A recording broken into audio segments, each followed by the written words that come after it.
Hi friends, இன்றைக்கி பசங்களுக்கு என்ன லஞ்ச் எடுத்து வைக்கிறேன்றதை இந்த வீடியோவில் பார்க்கலாம்.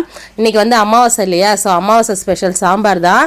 இன்றைக்கி பெருசாக எதுவும் செய்யலை. காலையில் எழுந்திருக்கிறதுக்கே லேட் ஆகிடுச்சு, என்னன்னு தெரியல. இன்றைக்கி நல்லா தூங்கிட்டேன்.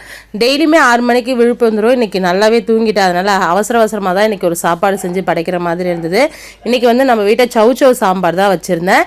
சவுச்சவு சாம்பார் கூட வாழைக்காய். இன்றைக்கி அமாவாசைன்றதுனால கண்டிப்பாக வாழைக்காய் செய்யணும் அப்படின்னு.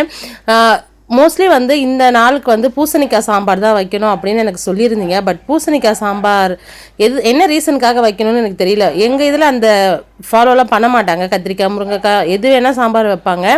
ஸோ இன்றைக்கி நான் சவுச்சவு சாம்பார் வச்சுருக்கேன். வாழைக்காய் பொரியல் செஞ்சு எடுத்து வச்சுட்டேன். அப்புறம் பசங்களுக்கு ஸ்நாக்ஸுக்கு வந்து டார்க் ஃபேண்டசி பிஸ்கெட் வாங்கிட்டு வந்து வச்சுருந்தாங்க. அதில் ஆளுக்கு ஒன்று வச்சுட்டு ஓலை பக்கோடா அப்படின்னு சொல்லுவோம் இந்த பக்கோடாவை, அதுவுமே கொஞ்சம் எடுத்து வச்சுட்டு ஸ்நாக்ஸுக்காக கொடுத்துட்டேன். ஃப்ரூட்ஸ் எல்லாமே காலி ஆகிட்டு ஒரு 4-5 நாள் ஆகுது. தொடர்ந்து மழை பெஞ்சிட்டே இருக்கிறதுனால ஃப்ரூட்ஸ் எதுவும் இன்னும் வாங்கிட்டு வராமல் இருக்கேன். ஸோ இன்றைக்கி போயிட்டு ஃப்ரூட்ஸ் கொஞ்சம் வாங்கிட்டு வந்துடணும். அதுக்கப்புறம் ஃப்ரூட்ஸாக டெய்லி நம்ம ஸ்நாக்ஸுக்கு கொடுத்துக்கலாம். இன்றைக்கி வீடியோ அவ்வளோதான் ஃப்ரெண்ட்ஸ். பிடிச்சிருந்தா லைக் பண்ணுங்கள், நம்ம சேனலை சப்ஸ்கிரைப் பண்ணுங்கள்.